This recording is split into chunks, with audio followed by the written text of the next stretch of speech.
This is my discussion board post number 2 for Globalization and Capitalism. So starting with question 1, in the United States during the 1920s, the era of the Great Depression was climbing the peak of its course. During this time, many Americans were faced with incredible economic hardship and struggled to obtain even the most basic necessities.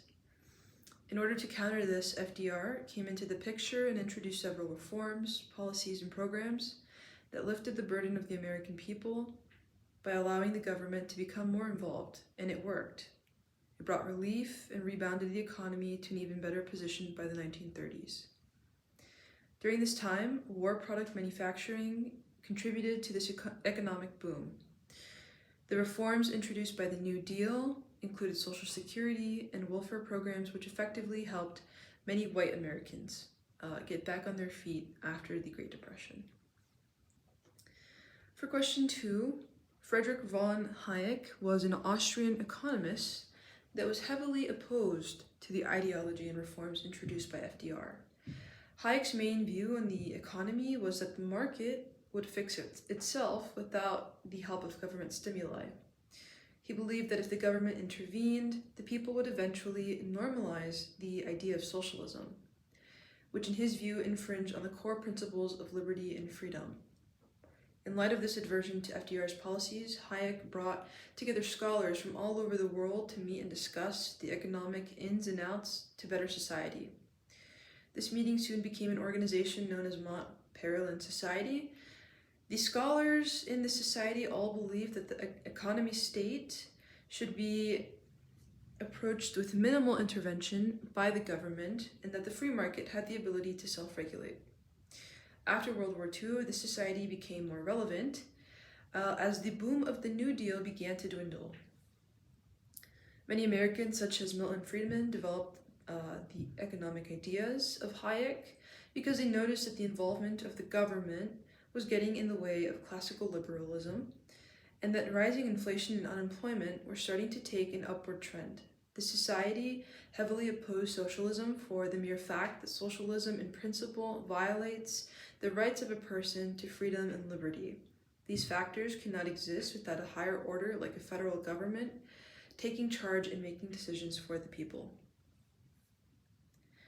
Question 3. Milton Friedman created the narrative that neoliberalism was the answer to a better society because his main philosophy entailed that people have more responsibility to uphold society than the government does. Friedman's idea, government is the problem, not the solution, means that the involvement of government in decisions that affect people and their standard of life at that point in time was creating a dependence that was only going to exacerbate an economic crisis down the line. It was like handing over autonomy to an authority that cannot reflect the ideologies and needs of all people, or even the majority. The idea, the era of big government is over, has to do with cutting down on the programs that were introduced by FDR's New Deal. The main program being welfare. I can say that I agree with the idea that there is a personal responsibility to make it in the society. If I'm looking at it in terms of merit and hard work. What I don't agree with is that if you don't make it, it is your responsibility and that there are no other factors playing in the outcome. If we look at the New Deal, these programs targeted white Americans, which means only a specific percentage of the entire population had the opportunity to prosper, while the rest remained on the sidelines. In this case, it is not necessarily the fault of the person to not succeed, but rather the depth or lack of opportunity one can obtain. For question number 4, I think it becomes relevant to resist and not support capitalism and globalism when capitalism and globalism begin to work for just a specific group of people. What happens is that the trail of consequences from serving just that small group, it drags those who work the hardest into poverty or at least borderlines inequitable standards of living. The people that are most affected by these ideologies are the working class and the poor. Within these groups, subgroups including marginalized communities also face greater negative consequences.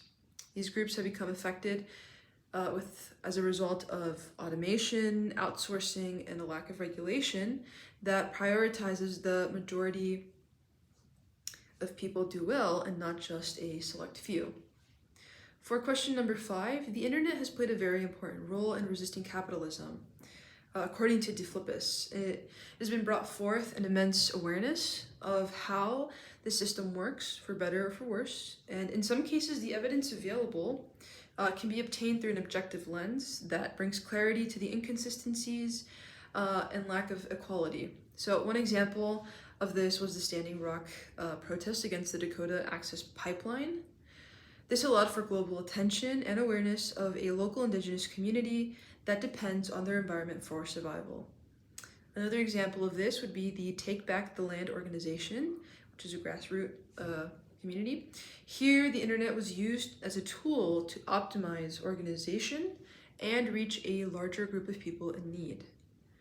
And finally, for question number 6, between the 60s and 70s, groups that got together to combat social, political, and economic problems had a very radical approach that was very in your face and called out the problems that required change. However, in the 80s and the 90s, the spirit was the same, but the approach changed drastically. Activism went from radical to non-radical approach, and this was in the effort to become more effective in reaching the change desired. Through this approach, it was more acceptable to work with other groups and agencies and also get taken seriously. I would say that today, groups and organizations have started to focus on niche causes, which are important causes, but we have definitely moved away from the big pictures.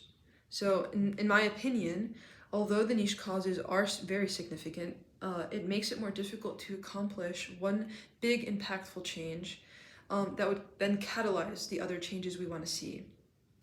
With respect to this line of thinking, it doesn't seem like it contributes to a greater cause when we focus on just the niche topics. And it doesn't seem like it has a meaningful impact on the everyday low and moderate income people and their needs, of course, and for capitalism's needs.